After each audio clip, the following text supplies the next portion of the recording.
আইনজীবী জনাব জেডাই খান পান্না মাঝে মাঝেই সংবাদের শিরোনাম হচ্ছেন। গতকালও হয়েছেন এবং এবারকারটা আগের যে কোনোটাকে ছাড়িয়ে গেছে বলে আমার মনে হয়, যে কারণে তিনি আগে হয়েছেন। আমরা আসছি উনি কি বলেছেন এবং একজন আইনজীবী হিসেবে তিনি কি বলতে পারেন, কি করতে পারেন তা আমরা জানি, কিন্তু কখনো কখনো তার অ্যাটিটিউড আমরা বুঝতে পারি তিনি আসলে পতিত স্বৈরাচারী মাফিয়াদেরই দোসরে পরিণত হয়েছেন, আস্তে আস্তে প্রকাশিত হয়েছে।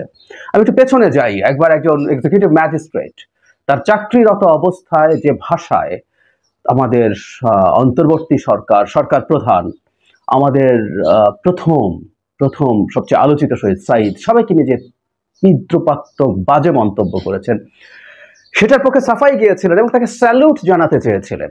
জনাব পান্না আইনজীবী, দীর্ঘকালীন আইন ব্যবসা পরিচালনার অভিজ্ঞতা তার আছে।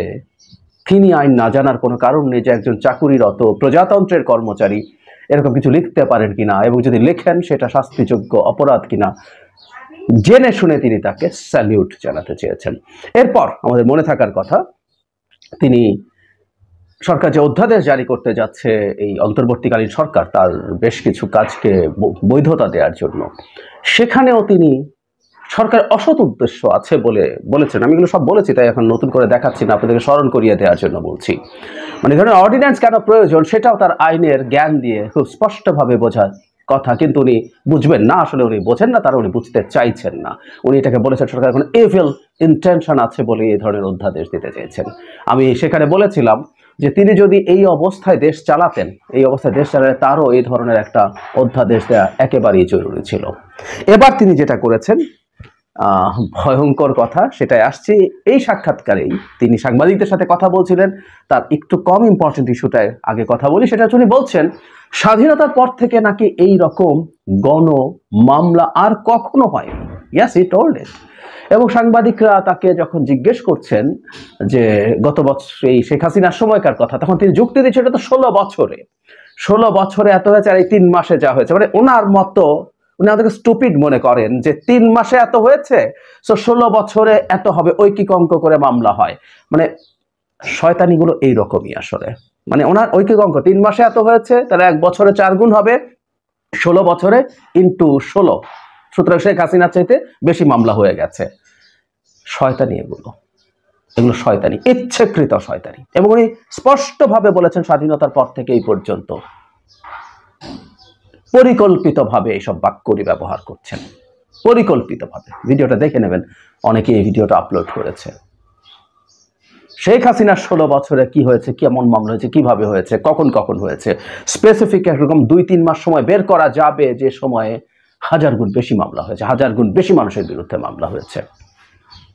আমরা এটার সাথে একমত। যেভাবে মামলা হচ্ছে, যেভাবে গণমামলা হচ্ছে, যেভাবে সবাইকে ঢালাওভাবে মামলায় ইনক্লুড করা হচ্ছে, সংখ্যাটা অনেক বেশি হচ্ছে। কিছু মামলা বাণিজ্য হচ্ছে, মামলার ওখানে ঢুকিয়ে দিয়ে মামলার নাম বের করা, এগুলো সমালোচনা থাকতে পারে। কিন্তু স্বাধীনতার পর এত মামলার কখনো হয়নি কোন একটা স্পেসিফিক সময়ে। এগুলো শয়তানি, পরিকল্পিত শয়তানি। এই ভদ্রলোক শয়তানি করছেন। আমি শব্দগুলো জেনে শুনে ব্যবহার করছি, আমি ধরনের শব্দ ব্যবহার করতে চাই না, কিন্তু আমি ওনার অ্যাটিটিউডে। উনি শেখ হাসিনার পক্ষে আইনে মানে মামলায় দাঁড়াতে চান। ধরুন আমি যদি একজন লয়ার হতাম, নামী লয়ার হতাম, আমি খুব চাইতাম তার বিরুদ্ধে দাঁড়াতে, তার বিরুদ্ধে দাঁড়িয়ে তার অপরাধ প্রমাণের চেষ্টা করতাম, তার পক্ষে দাঁড়াতাম। প্রশ্নই আসে না, আমি দাঁড়াতাম না। এটা আমার নিজস্ব একটা চিন্তা, একটা এথিক্যাল চিন্তা। It's not illegal.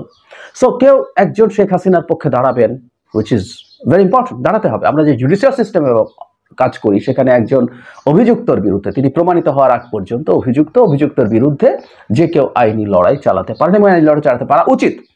আমি এটারও সমালোচনা করেছিলাম, আপনাদের মনে থাকার কথা, যখন সালমান এফ রহমান এবং আনিসুল হককে আদালতে উপস্থাপন করা হয়েছিল, তখন তার আইনজীবীদেরকে বাধা দিয়ে তাদের পক্ষে দাঁড়াতে দেওয়া হয়নি। এমনকি এই অভিযুক্ত আওয়ামী লীগের লোকজনের পক্ষে যারা দাঁড়াচ্ছেন আদালতে, তাদের অনেকে হেনস্থার শিকার বিভিন্ন সময় হয়েছেন। আমি স্ট্রংলি সেটা কন্ডেম করি।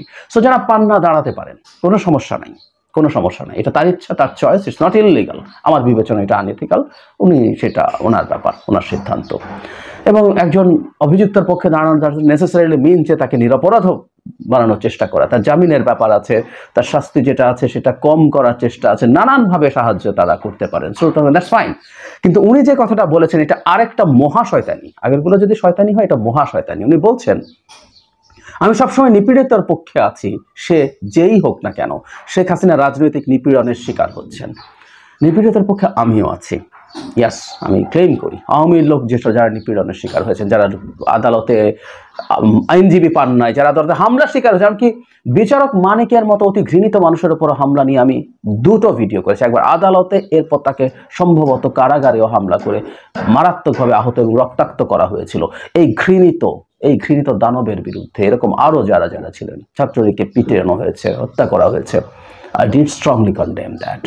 নিপীড়িতের পক্ষে থাকতে হবে প্রত্যেকটা মানুষকে।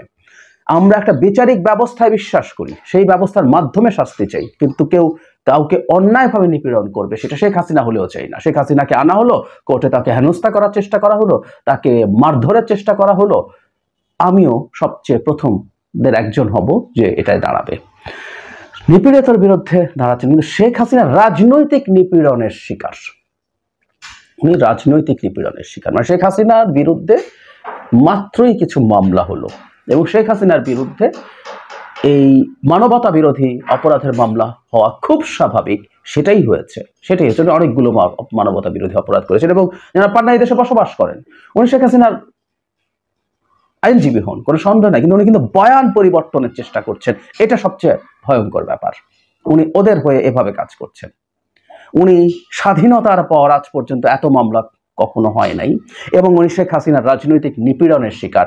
আমরা খেয়াল করব ভারতের যে ন্যারেটিভ, ঠিক সেই ন্যারেটিভগুলো কয়েকদিন পর আমি ধারণা করি এই পান্নার মুখ দিয়ে বেরোবে, একটা নির্বাচিত সরকারকে উৎখাত করা হয়েছে। আমরা ওই যে ভারত প্রবাসী এক ভারত আজ সকালে যে ভিডিও দিয়েছে, নির্বাচিত সরকারকে উৎখাত, শেখ হাসিনা নিজের মুখে বলেন, ভারতেও মিডিয়াতে এই একই কথা বলা হচ্ছে, একটা নির্বাচিত গণতান্ত্রিক সরকারকে উৎখাত করে একটা অবৈধ সরকার হয়েছে। এই সরকারকে অবৈধ নিশ্চয়ই তিনি দুদিন পর বলতে শুরু করবেন, এটা অসাংবিধানিক, অবৈধ ইত্যাদি ইত্যাদি, despite having the reference from the appellate division of the supreme court, উনি বলবেন ধারণা করছি আমরা। সুতরাং এই ভদ্রলোকের বক্তব্য নিয়ে আমরা সতর্ক থাকবো। তার এই কথাগুলো এই বাংলাতে, হ্যাঁ এটা আরও খুব ফানি ব্যাপার, উনি বলছেন উনি গণমাধ্যমের কোনো স্বাধীনতা আছে বলে মনে করেন না। উনি আশঙ্কা প্রকাশ করেন যে তার এই বক্তব্য রাখা যাবে কিনা। না, উনি এই বক্তব্য দিচ্ছেন, দাঁড়িয়ে দিচ্ছেন। বাংলাদেশ এখন এতটাই স্বাধীন, উনি শেখ হাসিনার নিপীড়নের শিকার বলে বলতে পারছেন। তিনি বাংলাদেশের এই সরকারের আমলে অকল্পনীয় রকম মামলা হচ্ছে, স্বাধীনতার পর এত হয় নাই, এবং উনি যিনি ডক্টর ইউনূসকে যা তা অপমান করে তাকে স্যালুট দিতে চান। চিনতে পারছেন তো এই বাংলাদেশ, শেখ হাসিনার বাংলাদেশ কত আলাদা। পান্নারা চিনবেন না, কারণ আমার প্রথম যতটুকু বেনিফিট অফ ডাউট তাকে দেওয়ার চিন্তা আমরা করবো, আস্তে আস্তে বুঝতে পারছি তার নিজস্ব এজেন্ডা আছে এবং এই লোককে আমাদের সতর্কভাবে খেয়াল রাখা দরকার।